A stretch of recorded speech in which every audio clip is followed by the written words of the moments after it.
ये पाकिस्तान को सीधे तौर पर चेतावनी है कि अब की बार अगर वैसा हमला हुआ तो अब नामो निशान मिट जाने वाला है। जिस तरीके से हम लोग पहले घर में घुसे थे, इस बार उठा करके लाएंगे। ऑपरेशन सिंदूर अभी भी जारी है। जी हाँ, भारतीय सेना के जो अध्यक्ष हैं उपेंद्र द्विवेदी, उन्होंने सीधा सीधा ये बयान दिया कि ऑपरेशन सिंदूर अभी भी जारी है पाकिस्तान के खिलाफ। उन्होंने साफ इस बात को लेकर पुष्टि करी है कि पाकिस्तान बिल्कुल भी निश्चिंत ना बैठे। अगर वो इस तरफ हमला करने की सोचेगा भी तो हम लोग सज बैठे। इसी मामले को लेकर आज हम चर्चा के लिए यहां पर मौजूद हैं और हम बात करेंगे इसी मुद्दे पे। तो चलिए सर, जो जनरल इंडियन आर्मी के जनरल है, उन्होंने ऐसा बताया कि उपेंद्र द्विवेदी ने कि भारतीय सेना अभी भी सज्ज है, ऑपरेशन सिंदूर जारी है। तो आपको क्या लगता है इस मामले? देखिए, ऑपरेशन सिंदूर लगातार, इससे पहले रक्षा मंत्री भी राजनाथ सिंह हैं, उन्होंने भी कहा कि ऑपरेशन सिंदूर हमारा बंद नहीं हुआ है, ये क्लियर कट है और जारी है। साथ ही सेना प्रमुख ने ये भी बताया कि उन्होंने पर्टिकुलर स्पॉट भी बताए हैं पाकिस्तान में जहां पर आतंकी गतिविधियां फिर से चलाई जा रही है, और ये पाकिस्तान को सीधे तौर पर चेतावनी है कि अब की बार अगर वैसा हमला हुआ तो अब नामो निशान मिट जाने वाला है। क्योंकि पिछली बार तो पाकिस्तान गिड़गिड़ाते हुए उसने ऑफर किया था कि बातचीत शुरू हो और ये हमले जो हैं वो बंद किए जाए, कार्रवाई बंद किए जाएं। लेकिन अब अगर पाकिस्तान ऐसी दुस्साहस करता है तो क्लियर कट है, और उपेंद्र द्विवेदी ने उन्होंने क्लियर कट बोला है कि अगर ऐसी कोई गतिविधि पाकिस्तान की ओर से होती है, आतंकवादी गतिविधि, तो भारत इस बार छोड़ेगा नहीं। और लगातार हमारी सरकार भी कह रही है, हमारे प्रधानमंत्री भी कहते हैं, हमारे रक्षा मंत्री भी कहते हैं कि अगर छेड़ोगे तो छोड़ेंगे नहीं। यही कुल मिलाकर के यही हमारा सीधा मूल मंत्र है, और पाकिस्तान इस बात को समझता है। और पाकिस्तान में वहाँ के जो नेता हैं, चाहे पत्रकार हैं, वो लगातार इस बात को मानते भी और कहते भी हैं कि पाकिस्तान अगर किसी से डरता है दुनिया में तो वो देश भारत है। भारत इसीलिए है कि भारत पहले बातचीत करता था, पाकिस्तान को पड़ोसी समझता था, उसकी बहुत सारी चीज़ों को नज़रअंदाज कर देता था। लेकिन आज इस समय वो भारत नहीं है। भारत अगर वैसी कोई चीज़ें होती हैं तो भारत लगातार उन पर कार्रवाई करता है, और हुआ भी है। ऑपरेशन सिंदूर में पूरी दुनिया समझ गई कि अब अगर भारत में ऐसी कोई भी गतिविधि होती है तो ये देश खामोश बैठने वाला नहीं है। और जो सेनाध्यक्ष है उन्होंने बिल्कुल क्लियर कट डोटू कहा है, और मुझे लगता है कि पाकिस्तान समझ गया होगा इस बात को, और इसके बावजूद अगर कोई दुस्साहस करता है तो उसका जवाब फिर ऑपरेशन सिंदूर में वो अब तक का सबसे ऐसा आर पार वाला होगा कि पाकिस्तान के कई शहर जो हैं वो बर्बाद तबाह हो जाएंगे, मतलब नामो निशान मिट सकता है। जी बिल्कुल, मेरे कहने का वही मतलब है कि उसके बाद पाकिस्तान जो है आतंकवाद भूल जाएगा, आतंकवाद का नामो निशान मिट जाएगा। अच्छा, मेरा सवाल ये भी है कि जो सेनाध्यक्ष हैं जनरल उपेंद्र द्विवेदी, उनका एक और बयान आया है। उन्होंने बोला है कि हमारी जो भारतीय सेना है वो हर तरह से आधुनिकीकरण को, मतलब स्वदेशी चीजों को अपना रही है। वो अपने हथियारों को भी, क्या लगता है कि अब अगर पाकिस्तान ने ऐसी कोई स्थिति बनाने के लिए कुछ भी ऐसा कदम उठाया तो भारत का क्या कदम होगा उसके? देखिए अनुराग, सबसे पहले बहुत शुक्रिया। जिस तरीके से पाकिस्तान अपनी जो हरकतों से बाज नहीं आ रहा है, और जिस तरीके से अभी आपने पहलगाम का जिक्र किया, सर ने भी जिक्र किया, तो करीब 8 महीना पहले हमने जिस तरीके से अंजाम देखा था पाकिस्तान का, और वो अंतर्राष्ट्रीय मंचों पर जाकर के काफ़ी गिराया था, और कई देशों के साथ में वो मिलकर के बातचीत करने की भी पहल की थी पाकिस्तान ने कि ये मामला जो है शांत हो जाए। लेकिन इस बार जिस तरीके से वो गुपचुप तरीके से वो चाहे टेररिस्ट भेज रहा है, कुछ भी कर रहा है, तो अगर इस बार जिस तरीके से इंडियन आर्मी चीफ का बयान आता है कि अगर वो कुछ भी हरकत करता है तो इस बार शांत नहीं बैठेंगे, और इस बार जिस तरीके से हम लोग पहले घर में घुसे थे, इस बार उठा करके लाएंगे, ताकि कोई भी ऐसा देश हिम्मत नहीं करेगा कि फिर आतंकवादी को इस तरीके से अंतर्राष्ट्रीय मंचों पर या किसी देश में फिर जाकर के ये बढ़ावा देगा। तो इस बार भारत का कड़ा रुख है, और रुख साफ है, क्योंकि सरकरेक जो भारत का जो बिंदु है, जो पॉइंट है भारत और पाकिस्तान के बीच जो रेखा जा रही है, वहां से इन्होंने हलचल कुछ बढ़ा दिया। इसलिए एलएसी की की भी बात कर रहे हैं, और भी कई जगहों पे जहां पे भारत और पाकिस्तान जो सीमा सटती है, तो वहां की बात कर रहे हैं। जिस तरीके से आज फिर आकर के कहना पड़ा है और ऑपरेशन सिंदूर बताया गया है कि अभी खत्म नहीं हुआ है, यानी पाकिस्तान को चेतावनी दी जा रही है कि खत्म नहीं हुआ है, कान खोलकर सुन लो। अगर इसके बावजूद भी अगर बाज नहीं आए तो फिर तुम्हारा नामो निशान फिर इस दुनिया से मिट जाएगा। ठीक है सर, मेरा एक सवाल और है आपसे कि जो पाकिस्तान है, पिछली बार जब ऑपरेशन सिंदूर चलाया गया था उसके तहत हमने सुदर्शन चक्र का इस्तेमाल किया था और उससे हम लोगों ने काफी उनके आतंकी ठिकानों को ध्वस्त कर दिया था। तो क्या लगता है इस बार ये जो नया युग का जो भारत है ये किस तरह से देख रहा है पाकिस्तान के ऐसे हमलों को? क्योंकि अभी हाल ही में एक खबर भी आई थी कि जो पाकिस्तान वाले उन्होंने एलएसी के पास में ड्रोनों से हमला किया था, काफी चीज होता, लेकिन इंडियन आर्मी ने उसको अपने तरीके से उसको ध्वस्त भी कर दिया था। देखिए, भारतीय आर्मी जो है, इंडियन आर्मी है, इंडियन डिफेंस सिस्टम जो है वो वर्ल्ड के बेहतरीन डिफेंस सिस्टम में से है। और पाकिस्तान की दाल न पहले गली थी न अब गलने वाली है। हम अटैक में बेहतर तो हैं ही, हम डिफेंस में भी बहुत बेहतर हैं। डिफेंस मतलब ये कि हमारे पास उनके जितने हमले अगर उस तरीके से वो करेंगे, अगर वैसी स्थिति बनती है तो हम अपनी सुरक्षा के लिए हमारे पास दुनिया के अत्याधुनिक हथियार हैं, जैसे S-400 हुआ। उसके बाद आपने अभी जिनका जिक्र किया वो हमारा अपना स्वदेशी तकनीक से बनाया गया है। इसके अलावा और भी कई सारे हमारे टेक्निक हैं जिससे हम पाकिस्तानी हमले को पाकिस्तान के भीतर ही डिस्ट्रॉय कर सकते हैं, मतलब बॉर्डर क्रॉस करने नहीं देंगे। तो कुल मिलाकर पाकिस्तान चाहे कैसी भी कोशिश कर ले, लेकिन उसको अगर ऐसी हरकत होती है, भारत देखिए, भारत का एक नीति रहा है, शुरू से ही रहा है कि भारत किसी पर पहले हमला नहीं करता, लेकिन अगर उधर से हमला होता है तो जवाबी कार्रवाई पाकिस्तान पर ऐसी की जाएगी। और हमला क्या, अगर कोई आतंकवादी गतिविधि अगर पाकिस्तान करता है भारत में, अगर ऐसी दुस्साहस करता है और भारत को लगता है कि पाकिस्तान का हाथ है, तो फिर ऑपरेशन सिंदूर के तहत ऐसी कार्रवाई की जाएगी कि पाकिस्तान का वो शहर बर्बाद तबाह हो जाएगा और उसका जिम्मेदार पाकिस्तान के हुक्मरान ही होंगे, क्योंकि वो लगातार वहां पर आतंकवादी गतिविधि को बढ़ावा दे रहे हैं। दुनिया में तमाम देश जहां पर आतंकवादी गतिविधियां, बहुत सारे देशों में आतंकवादी गतिविधि होगा तो आप देखिए तो उसमें किसका नाम आएगा, तो पाकिस्तान का नाम आएगा। कहीं ना कहीं पाकिस्तान कनेक्शन आपको मिल ही जाएगा। ये हमारे नेता अलग अलग मंच पर दुनिया के हमेशा से लगातार कहते आ रहे हैं।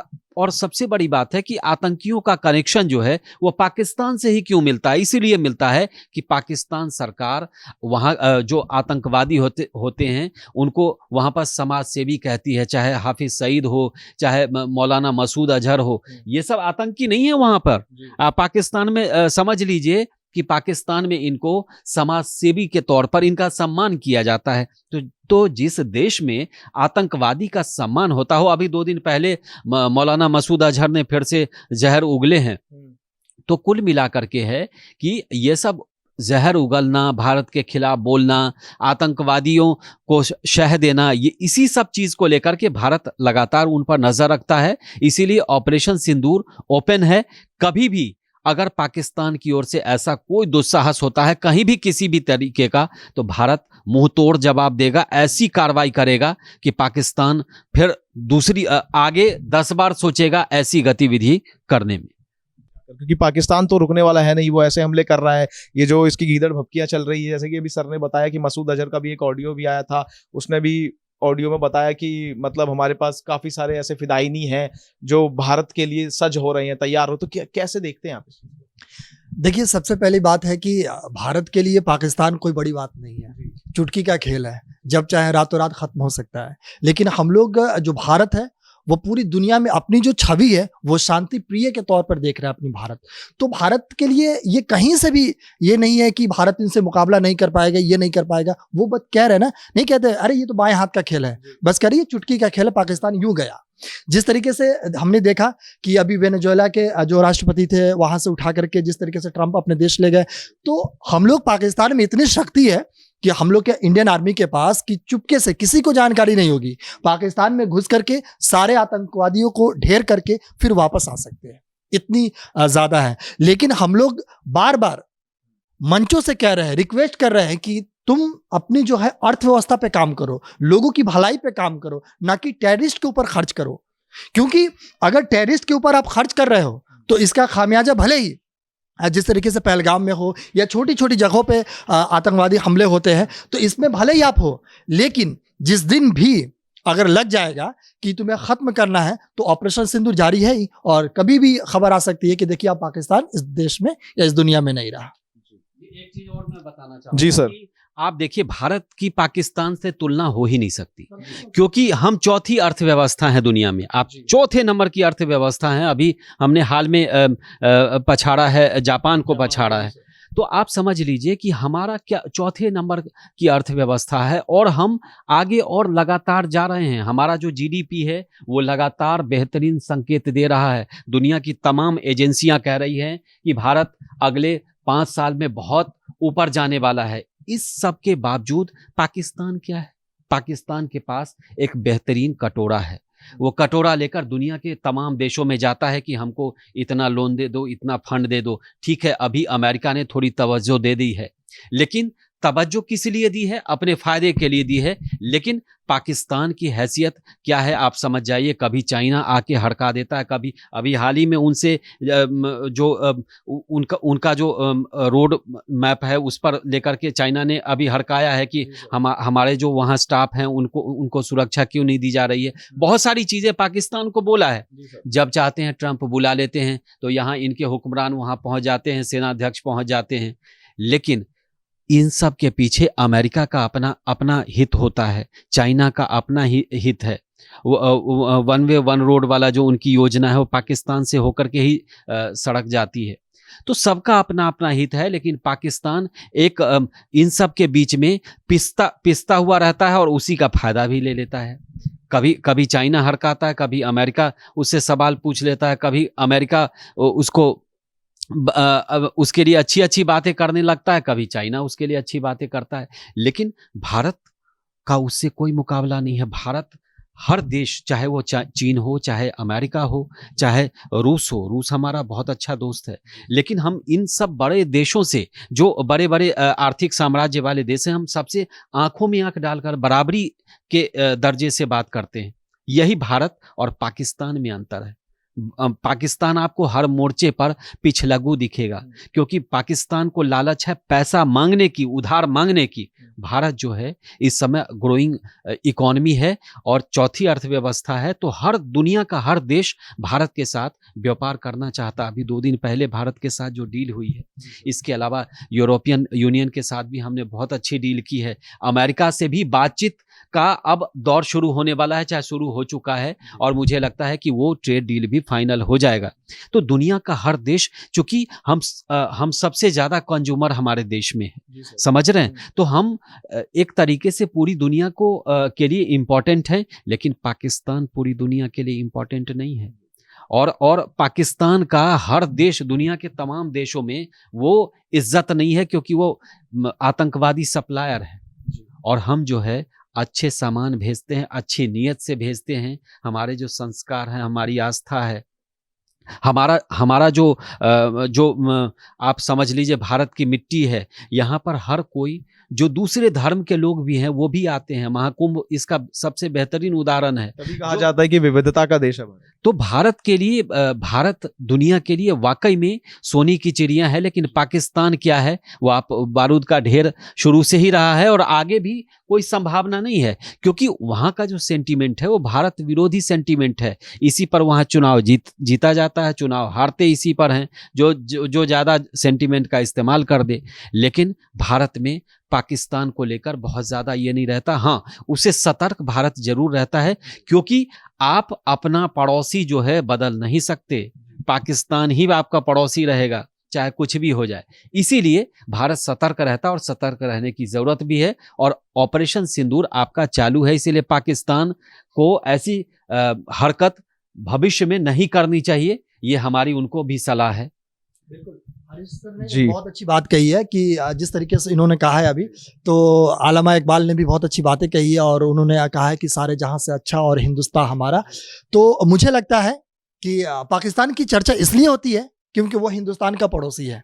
अगर हिंदुस्तान का पड़ोसी ना होता तो शायद पाकिस्तान में कोई पूछ भी नहीं रहा होता पूरा मंचों पे। हम लोग जिस तरीके से इंटरनेशनल मंच पे जाते हैं तो हम लोग किस बारे में बात करते हैं? डेवलप की बात करते हैं, योजनाओं की बात करते हैं, चांद सितारों की बात करते हैं। लेकिन पाकिस्तान जाकर क्या करता है? हमें लोन चाहिए, हमें आर्थिक व्यवस्था सुधारने की बात करें। आप अपनी चीज़ों को लेकर के बात कर रहे हैं, लेकिन आप हमारे मुकाबले में इसलिए खड़े हैं क्योंकि आप हमारे पड़ोसी हैं और आपका इस्तेमाल दूसरे देश कर रहे हैं, चाहे वो चाइना हो, अमेरिका हो या फिर कोई तीसरा देश हो।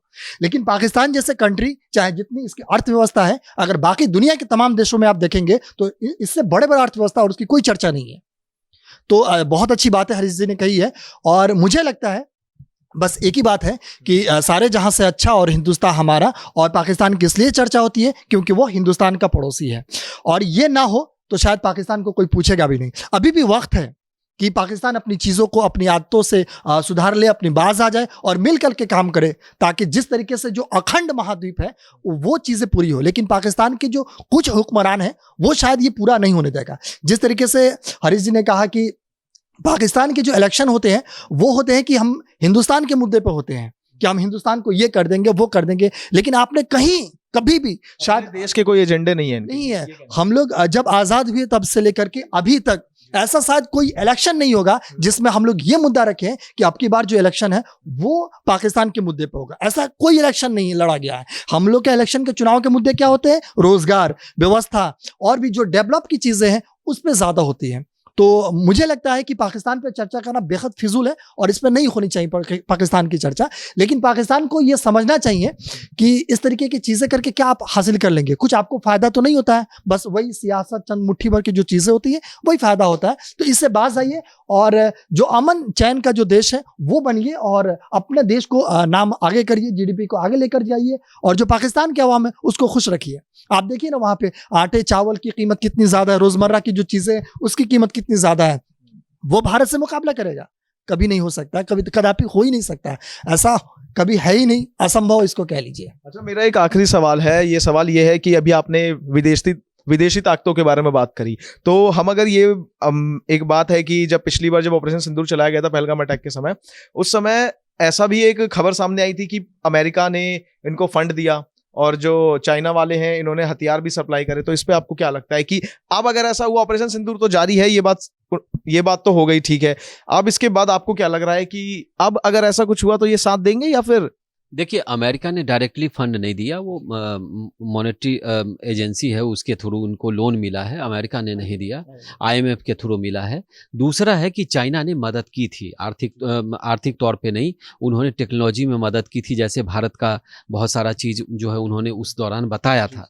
लेकिन आप ये समझिए कि चाइना उनका पार्टनर है, उनकी आपस में बहुत अच्छी बनती है पाकिस्तान की और चीन की, क्योंकि चीन को भी एक भारत के का खिलाफत करने वाला चाहिए और पाकिस्तान को भी एक दान देने वाला चाहिए जहां से वो मांग के ले आए पैसा। ऐसा डील होता है दोनों देशों के बीच। तो कुल मिलाकर के है, इन सब के बावजूद भारत को लेकर के सारा दुनिया की सारी कंट्रीज जो हैं वो बहुत अलर्ट रहती हैं। अब चीन का आप ले लीजिए कि चीन जो है आपका बहुत सारी कंपनियां जो है चीन की भारत में काम कर रही है, चाहे वो रॉ मटेरियल हो, चाहे प्रोडक्ट हो, जैसे बहुत सारे मोबाइल कंपनियां हैं, उसके बाद अलग अलग प्रोडक्ट हैं, चाइना की कंपनियां भरी पड़ी हैं, उनका सामान भरा पड़ा है। तो चाइना कभी भी भारत के खिलाफ ऐसा कदम उठाने से 10 बार सोचेगा जिससे भारत और उसके संबंध खराब हो जाए। आप देख लीजिए डोकलाम में क्या हुआ, उसके बाद चीन ने बातचीत बढ़ाई फिर आगे, हालांकि वो भी अपनी आदतों से बाज नहीं आता, लेकिन बार बार चीन को जब लगता है कि भारत ने भी अगर वही रवैया अपनाया, अगर भारत ने सख्ती दिखाई, हमारे प्रोडक्ट का अगर वहाँ पर बहिष्कार हुआ, चाहे भारत में अगर वैसे देश जो भक्ति वाला सेंटीमेंट है वो जाग गया और हमारे प्रोडक्ट का अगर बहिष्कार हुआ तो चाइना बर्बाद हो जाएगा। क्योंकि चाइना के बहुत सारे प्रोडक्ट जो हैं वो इंडिया में कंज्यूम किए जाते हैं और वहाँ पर रोजगार चलता है, नहीं तो वहाँ लाखों की संख्या में लोग बेरोजगार हो जाएंगे।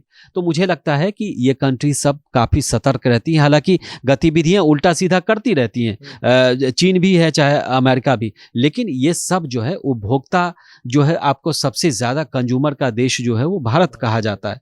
तो सबको सामान बनाना है तो बेचना भारत में ही है। तो इसीलिए मुझे लगता है कि भारत को लेकर के सभी देश जो है बहुत सेंसिटिव रहते हैं। हाँ, बहुत सारी चीज़ें होती हैं वो जियोपॉलिटिक्स का हिस्सा है। अभी जैसे अमेरिका से टैरिफ पर बातचीत हो रही है, इतने दिन नहीं हुआ, फिर हमने 50% देखा, 25% देखा, लेकिन वो सब एक अलग मुद्दा है। देर सवेर उनको हमारे साथ डील करनी पड़ेगी। और कहीं ना कहीं वो जो शर्त है, जो किसान के मुद्दे हैं, बाकी जो नॉनवेज मिल्क है, ये सब जो एग्रीकल्चर प्रोडक्ट हम नहीं चाह रहे हैं, उसी पर उनको डील करनी होगी। और इसीलिए डील में देरी हो रही है, लेकिन देर सवेर अमेरिका से भी डील आप समझ लिए फाइनल हो। और हो सकता है कि इस जनवरी के महीने में, साल के पहले महीने में अच्छी खबर आपको मिल सके, क्योंकि ट्रंप के करीबी अब भारत में राजदूत हैं। और उन्होंने कहा भी है कि ट्रंप और भारतीय प्रधानमंत्री नरेंद्र मोदी के बहुत अच्छे रिश्ते हैं। तो आगे इतना पॉजिटिव होकर वो आए हैं, तो मुझे लगता है कि डील भी अब आपको अच्छी खबर जल्दी मिलने वाली है। इसमें एक जी। चीज ऐड कर देना चाहेंगे कि जिस तरीके से हम देखेंगे, जो कश्मीर का जो इलाका है, वहाँ पर पाकिस्तान के जो भी है, वहाँ पर जा करके वहाँ के जो स्थानीय जो लोकल लोग हैं, उनके ब्रेन वॉश करके, उनको तरह तरह की चीज़ें बता करके, धार्मिक चीज़ों को लेकर के उलझा करके, और वो ब्रेन वॉश करके तमाम तरह के वो हरकतें करता है। तो ये जो चीज़ें हैं ना, इससे बाज आने की ज़रूरत है। और चूँकि देखिए, वहाँ भी इस्लाम धर्म के मानने वाले भी हैं, और यहाँ भी इस्लाम धर्म है, तो चूंकि वो धर्म का सहारा लेते हैं। लेकिन जब आप हदीस पे और कुरान पे गौर करेंगे, अगर मानने वाले होंगे तब जाकर के आपको क्लियर होगा कि कुरान भी यही कहता है कि आप सबसे पहले, आप जिस देश में रहते हैं, जिस देश का नमक खाते हैं, जिस देश की मिट्टी चूमते हैं, आप उसका फर्ज अदा कीजिए। उसके बाद आप जो भाई कहते हैं ना, मोमिन कहते हैं, फिर उसके बाद वे किए। तो मेरा ये साफ कहना है इस मंच से कि आप अगर मुसलमान हैं, तो मुसलमान आप पहले कुरान पढ़िए, हदीस पढ़िए, उसके बाद आप देखिए कि वो क्या कहता है हदीस, कुरान क्या कहता है। कुरान यही कहता है कि आप जिस ज़मीन पे हैं, उस ज़मीन के रखवाले हैं आप, और सबसे ज़्यादा उसकी आप हिफाजत कीजिए, तभी जाकर आपके। तो ये कई लोग हैं जो ब्रेन वॉश करके और मुद्दे जो है उलझा देते हैं, खास करके पाकिस्तान के मुद्दे में ऐसा ज़्यादा होता है। तो ये चीज़ें साफ करनी ज़रूरी हो जाती है। हमें पता लगा कि ऑपरेशन सिंदूर अभी भी जारी है, और अगर पाकिस्तान ने किसी भी तरह की नापाक हरकत करने की कोशिश की, तो भारत पूरी तरह से सज्ज है मुंह तोड़ जवाब देने के लिए। इन तमाम जानकारियों के लिए बने रहिए हमारे साथ भारत एक्सप्रेस पर। मैं अनुराग पांडे, धन्यवाद।